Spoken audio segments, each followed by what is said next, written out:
자, 이제 자음과 모음의 철학자가 들려주는 철학 이야기, 에리 프롬의 사랑 이야기, 그 마지막 시간입니다. 앞에서 우리는 사랑에서 정말 중요한 게 무엇인지, 올바르게 사랑하려면 어떤 자세를 가져야 하는지, 그리고 사랑에는 어떤 종류들이 있는지를 알아봤어요. 그런데 이러한 것들을 알고만 있으면 아무 소용없죠. 역시 가장 중요한 건 실천입니다. 사랑의 기술이 어떤 것인지 알았으니까 이제 그것을 실천하는 방법에 대해 알아볼게요. 우선 우리가 앞에서 배웠던 사랑의 올바른 자세에 대해 간단하게 이제 짚어보기로 해요. 우리는 사랑은 주고받을 수 있는 소유의 개념이 아니라고 배웠죠. 물건을 주고받는 것과 같은 거래가 아니다. 소유할 수 있는 것이 아니다라는 걸 배웠어요. 그래서 무엇보다 사랑에서 중요한 건 뭐라고요? 마음이라고요. 우리가 이걸 이미 앞에서 한번 배웠습니다. 그래서 어떻게 해야 사랑을 받을 수 있을까를 고민하는 게 아니라 어떻게 하면 사랑을 잘 할 수 있을까, 요거를 고민해야 한다고 했어요. 이 말은 즉 사랑하는 방법을 배우고 익혀야 한다는 뜻이라고 했죠. 그럼 우리는 사랑을 왜 배워야 하느냐? 그 이유는 인간은 어려서 늘 함께했던 부모님의 품에서 멀어지면서 뭘 느낀다고 그랬어요? 외로움을 느낀다고 그랬어요. 그래서 다른 무엇과 하나가 되고자 하는 마음이 커진댔죠. 친구들, 게임, 장난감 등의 애착을 갖는 것도 바로 그런 이유에서였죠. 이렇게 우리는 새로운 세계를 만나게 되면서 그것을 사랑하는 법을 조금씩 배워나가게 되는데, 이때 바로 올바른 사랑법을 제대로 알지 못하면 어떻게 된댔어요? 마음의 병이 생길 수 있다 그랬죠. 그래서 우리는 사랑하는 방법을 배워야 한다고 했어요. 그렇다면 올바른 사랑의 자세란 무엇이냐? 상대를 내 것이라 생각하고 내 마음대로 하려는, 그래서 상대에 대한 배려보다는 자기 욕심을 먼저 앞세우는 이런 소유 양식은 잘못된 것이라고 했죠. 본문에서 그 윤정이 부모님이 바로 이런 소유 양식의 사랑을 하고 계셨어요. 그래서 윤정이가 많이 힘들어했죠. 상대를 진정으로 위하고 자기 자신도 행복해지기 위해선 소유 양식이 아닌 어떤 양식, 바로 이 존재 양식의 사랑을 해야 한다고 프롬은 말했었죠. 존재 양식이란 상대를 배려하고 존중하는 거, 그래서 나보다는 그 사람을 먼저 생각하는 사랑이었죠. 바로 이것이 올바른 사랑의 자세라는 겁니다. 그래서 모성애든 형제애든 남녀간의 사랑이든 제대로 된 사랑의 기술을 터득하고 실천해야 모두가 행복한 사랑을 지속할 수 있다고 했어요. 이제 그것을 실천하려면 어떤 노력을 해야 하는지 알아볼게요. 자, 사랑의 실천을 위해서 우리가 잊지 말아야 할 게 4가지가 있는데요.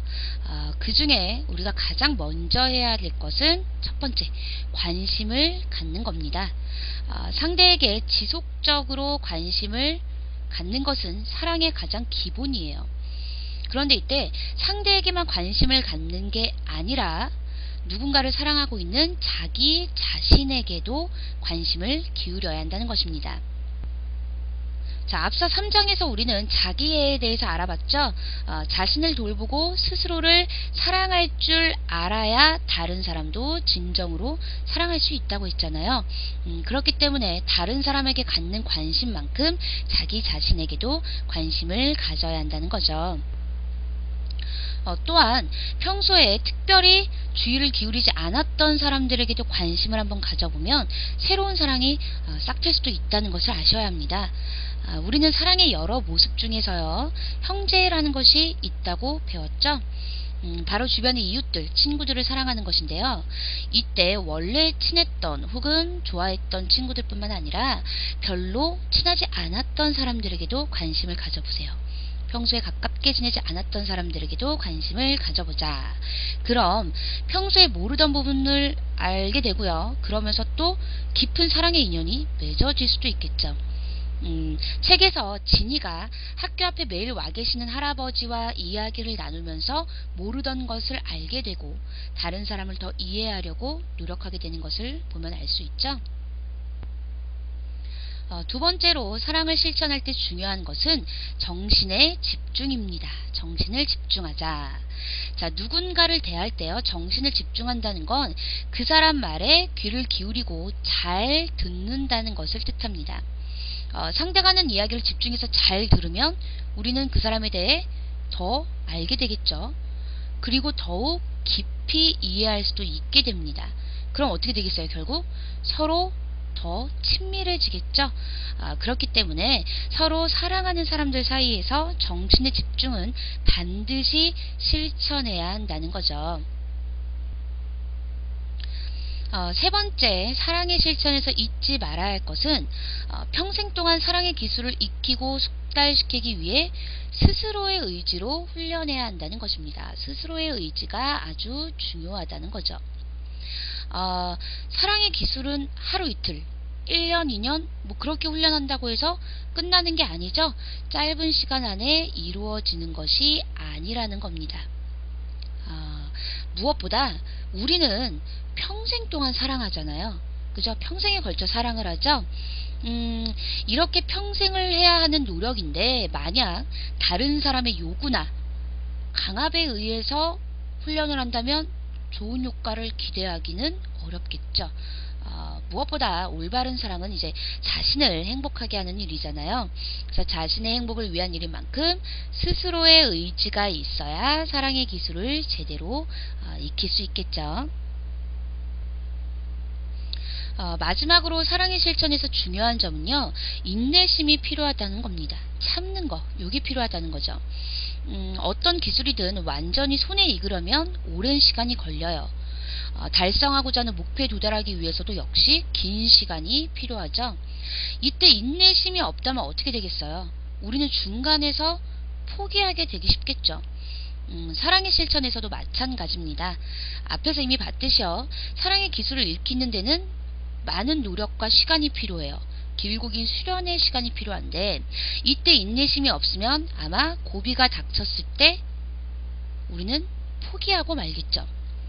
그래서 반드시 꾹 참고 해내고야 말겠다는 인내심을 가져야 한다는 것입니다. 그래서 뭘 잊지 말자고 돼 있죠? 인내심을 가져야 고비가 닥쳤을 때 이겨낼 수 있다는 것을 잊지 말자. 그래서 우리는 인내심을 가져야 한다는 겁니다.